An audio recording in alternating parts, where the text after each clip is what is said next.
বিসমিল্লাহির রহমানির রহিম। আসসালামু আলাইকুম প্রিয় ভাই ও বোনেরা, সবাই কেমন আছেন?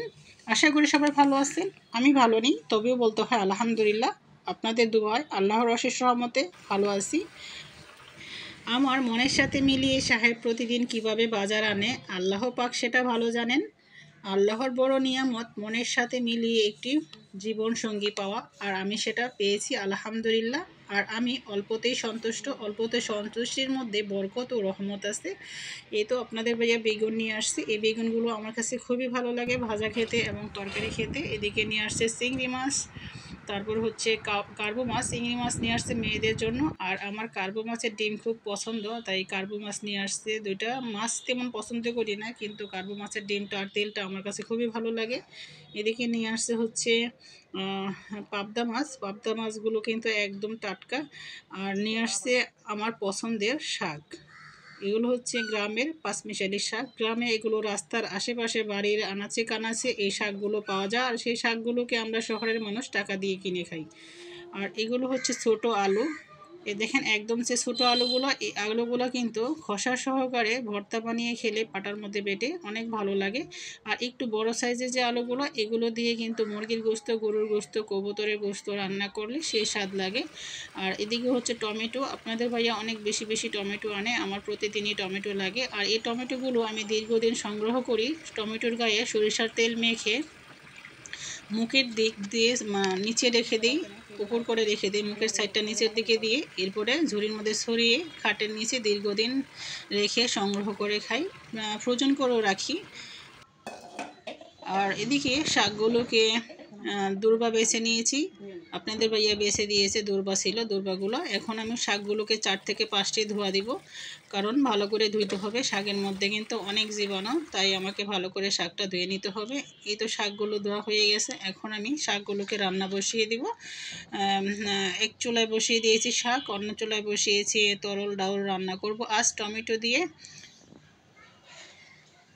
শাকের মধ্যে দিয়ে দিলাম স্বাদ মতো লবণ ও সামান্য পরিমাণ পানি দিয়ে শাকটা ঢেকে দিব। আর এই শাকটা রান্না করব তেল ছাড়া। পাঁচমিশালি শাক আমার শাশুড়ি মা তেল ছাড়া খেতে খুবই পছন্দ করেন, লেবু পাতা দিয়ে আর হচ্ছে চিলি ফ্লেক্স দিয়ে আমি পাঁচমিশালি শাকটা রান্না করব তেল ছাড়া। এদিকে ধনিয়া পাতা নিয়ে আসছে আপনাদের ভাইয়া বাজারের সাথে। ধনিয়া পাতাগুলোকে ডাটা থেকে পাতাগুলো আলাদা করে ফ্রোজেন করে রেখে দেব। শাকের মধ্যে দিয়ে দিলাম আস্ত কাঁচামরিচ। কাঁচামরিচ দিয়ে ঢেকে ছাদে চলে আসলাম। আর ছাদে আসছি আমি লেবু পাতা নেওয়ার জন্য। এই লেবু গাছটি থেকে আমি 3 বছর অনেক লেবু খেয়েছি, এবং 2 বছর যাবৎ লেবু আসতেছে না। কেন আসতেছে না, যদি কেউ জেনে থাকেন তাহলে একটু জানাবেন কিভাবে যত্ন করলে লেবু গাছে লেবু আসবে। আর এদিকে ভাড়াটিয়া শিরিষ পিঠা রোদ দিয়েছি, পিঠাগুলো অনেক সুন্দর হয়েছে।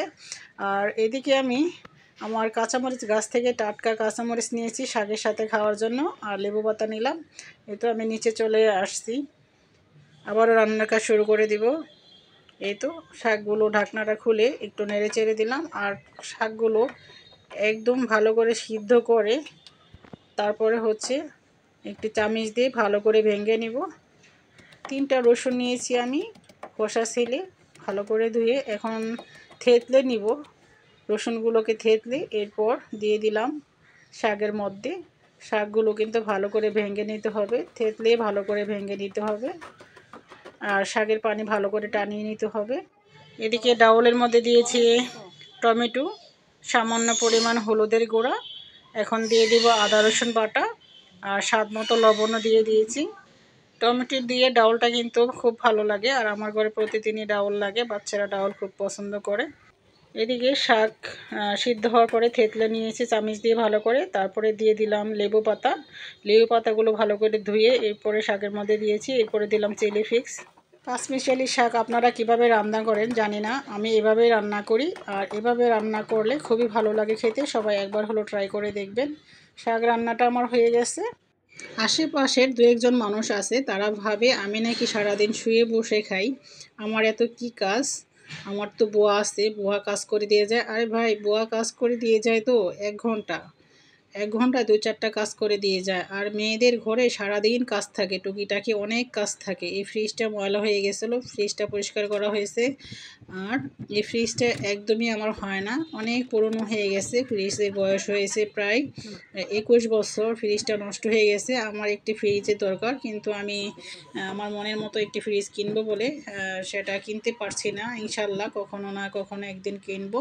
ফ্রিজটা পরিষ্কার করা হয়েছে, 1 ঘন্টা হয়ে গেছে, তাই রান্নার ফাঁকি দিয়ে চলে আসলাম ফ্রিজ গুছানোর জন্য। ফ্রিজ গুছিয়ে এরপর আবারও রান্না করব, কারণ 1 ঘন্টা হয়ে গেছে ফ্রিজ থেকে আমি জিনিসগুলো বের করেছি, তাই আমি জিনিসগুলোকে এখন ফ্রিজে গুছিয়ে রাখছি। সস, সয়া সস, এরপর হচ্ছে অ্যালোভেরা জেল। অ্যালোভেরা জেলটা আমি ফ্রিজে রেখে দিই, ঠান্ডা ঠান্ডা একটু যদি মুখে মাখি তাহলে মুখটা অনেক ভালো লাগে, খুব সফট লাগে, আরাম লাগে। এদিকে হচ্ছে জমজম পানি। জমজম পানি আমার যখন মন চায় তখন আমি বের করে খেয়ে এরপর আবার পানি মিলিয়ে রেখে দিই। আর এগুলো হচ্ছে আচার, জলপয়ের আচার। আর এই তো ফ্রিজটা গোছানো আমার হয়ে গেছে। ফ্রিজটা গুছিয়ে এরপর চলে আসলাম মাছ কাটার জন্য। মাছ কেটে আবারও রান্না শুরু করব। এই মাছগুলো অনেক সময় হয়ে গেছে, আপনাদের ভাইয়া নিয়ে আসছে, তাই মাছগুলো একটু কেটে নেই। মাছগুলো কাটা হলে আবারও চলে যাব রান্নার কাজে। এই তো পাবদা মাছ। আর পাবদা মাছের ডিমগুলো এতই বাজে ছিল, আমার জীবনে আর কখনো পাবদা মাছের ডিম খেতে মন চাবে না, এতই বাজে ছিল পাবদা মাছের ডিম, বলার বাইরে। মাছগুলো খুব ভালো লাগছে, কিন্তু ডিমগুলো এত বাজে ছিল কি বলবো। এই তো। আর পাবদা মাছ কাটতে কিন্তু খুবই সহজ, আমি কিন্তু মাছ কাটতে পারি না, তারপরও আমি যখন সহজ কাটার মাছ আনি তখন কিন্তু আমি কাটি। আর কার্বো মাছগুলো কেটেছে আপনাদের ভাইয়া। এখন আমি মাছ কাটার পরে, কবুতর কাটার পরে চলে আসছি চিংড়ি মাছ ভুনা করার জন্য। বাচ্চাদের জন্য চিংড়ি মাছ ভুনা করব। আর চিংড়ি মাছটা ভাজি করতে হলে কিন্তু অল্প পরিমাণ ভাজি করে নিতে হয়, বেশি ভাজি করলে কিন্তু চিংড়ি মাছ শক্ত হয়ে যায়। আর সত্যি আমি আলহামদুলিল্লাহ অনেক হ্যাপি আপনাদের ভাইয়ার মতো মানুষ পেয়ে। ও আমার অনেক কেয়ার করে, অনেক ভালো মনের একটি মানুষ, সবাই ওর জন্য দোয়া করবেন। এই তো মাছগুলো আমার ভাজা হয়ে গেছে, এখন অল্প কিছু পেঁয়াজ কুচি দিয়ে দিলাম। পেঁয়াজ কুচি হালকা ভাজি করে দিয়ে দিলাম স্বাদ মতো লবণ ও হলুদ গুঁড়া, ধনিয়ার গুঁড়া, জিরার গুঁড়া দিয়ে আমি দিয়ে দিব 3টি টমেটো ব্লেন্ড করে রেখেছি। টমেটোর সাথে দিয়েছিলাম 6-7টি কাঁচামরিচ। কাঁচামরিচ দিয়ে আজ আমি চিংড়ি মাছটা ভুনা করব। আদা রসুন বাটা দিয়ে 2-3 মিনিট কষিয়ে দিয়ে দিলাম ভেজে রাখা চিংড়ি মাছ। চিংড়ি মাছটা 2-3 মিনিট কষিয়ে এরপর দিয়ে দিব পরিমাণ মতো পানি। আর চিংড়ি মাছটা কিন্তু বাচ্চারা খুবই পছন্দ করে, চিংড়ি মাছে কাটা নেই, তাই বাচ্চারা খুব পছন্দ করে চিংড়ি মাছ। এই তো চিংড়ি মাছ ভুনাটা হয়ে আসছে প্রায়, এখন দিয়ে দিব ধনিয়া পাতা কুচি। আর আমি কিন্তু সব তরকারির মধ্যেই ধনিয়া পাতা দিই, ধনিয়া পাতা আমার কাছে খুবই ভালো লাগে। এই তো চিংড়ি মাছ রান্নাটা হয়ে গেছে, এখন যাব রান্না শেষ করে ডক্টরের কাছে। ডক্টরের কাছে যাওয়ার জন্য রেডি হচ্ছি, সবাই আমার জন্য দোয়া করবেন। আমি একটু সমস্যার মধ্যেই আছি, আল্লাহ পাক যেন আমাকে সুস্থ করে তোলেন ওষুধের মাধ্যমে। আর আমি আমার বরখাগুলো রাখি এই তো বড় লং একটি হ্যাঙ্গারের মধ্যে ঝুলিয়ে। হ্যাঙ্গারে বরখা রাখলে হয় কি, ইস্ত্রি করার কোনো ঝামেলা থাকে না, কুচকে যায় না, তাই আমি আমার হ্যাঙ্গারেই বরখাগুলো রাখি। আর বন্ধুরা, যারা আমার চ্যানেলটি সাবস্ক্রাইব করে আমার পাশে আছেন সবার জন্য রইল অনেক অনেক দোয়া ভালোবাসা। আর এখনও যারা আমার চ্যানেলটি সাবস্ক্রাইব করেনি, ভিডিওটি দেখে ভালো লাগলে সবাই সাবস্ক্রাইব করে পাশে থাকবেন ইনশাল্লাহ। আশা করি আমার আজকের ব্লগ ভিডিওটি কেমন হলো সবাই কমেন্ট বক্সে কমেন্ট করে জানাবেন। আর আমি সেই কমেন্ট ধরে আপনাদের বাড়িতে চলে যাব ইনশাল্লাহ। জানি না আমার ভিডিওটি কেমন হলো, একদমই নতুন, আপনাদের ভালোবাসা নিয়ে সামনে এগিয়ে যেতে চাই। এই তো রেডি হয়ে বাসা থেকে বের হয়ে এলাম। এটা হচ্ছে Satirpara school and college Narsingdi. আর এটা খুবই ভালো মানের একটি স্কুল ও কলেজ। আর এটার দেওয়ালিকাটা আমার কাছে খুবই ভালো লাগে। সবাই আমাকে সাপোর্ট করবেন, আর আমার ভিডিওটি দেখে একটা লাইক করবেন প্লিজ, কমেন্ট করবেন প্লিজ। আর আমিও ইনশাল্লাহ আপনাদের পাশে থাকার চেষ্টা করব। আর আমি সুস্থ হলে ইনশাল্লাহ সবাইকে সাপোর্ট করব। এই তো মেন রাস্তা রেখে চলে আসলাম শাখা রাস্তা দিয়ে। মেন রাস্তা আজ অনেক জ্যাম ছিল, তাই শাখা রাস্তা দিয়ে চলে আসলাম। আর এমন একটা হাসপাতালের রাস্তা, সেটাও নষ্ট, একদম ঝাঁকি খেতে খেতে চলে আসতে হয়েছে।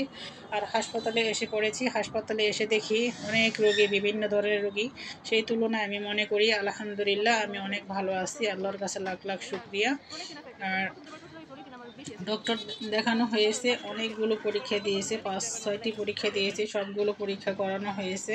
2টা রিপোর্টে খারাপ আসছে। সবাই আমার জন্য দোয়া করবেন, আল্লাহ যেন আমাকে ওষুধের মাধ্যমে ভালো করে তুলেন। আমার আজকের ব্লগ ভিডিওটি করতে গিয়ে আমার যদি কোনো ভুল হয়ে থাকে তাহলে সবাই আমাকে ক্ষমা দৃষ্টিতে দেখবেন। আর যারা আমার ভিডিওটি ধৈর্য সহকারে দেখেছেন সবাইকে অনেক অনেক ধন্যবাদ। সবাই ভালো থাকবেন, সুস্থ থাকবেন। আসসালামু আলাইকুম, আল্লাহ হাফেজ।